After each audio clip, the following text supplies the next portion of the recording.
Hi there everybody, this is Andre here. I hope you're all doing well. 4 weeks of lockdown. Unfortunately everything in the kitchen now is starting to look either like a golf club or a training aid.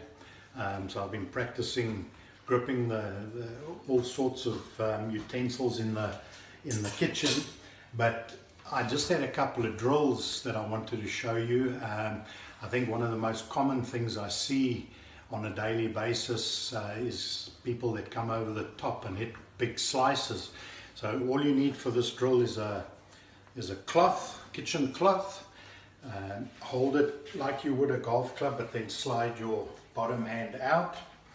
And the idea now is to swing back and keep the angle of the cloth on that angle there. Coming over the top would look something like that. So we just want to get it up there and then come down and turn. Back up, come down, keep that angle and turn. So hopefully that'll help you if you do slice the ball. Another one that I've come up with, I'm just going to need a little training aid here. Tell you what, I've opened this fridge so many times I've nearly got a tan from that light. But using a broom or just anything like that there,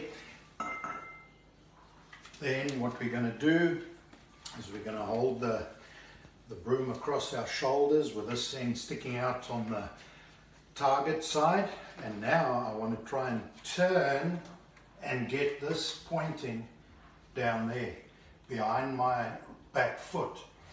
The wrong way to do this would be to go this way. We also don't want to do that. So we want to make a nice big turn and get it pointing down there.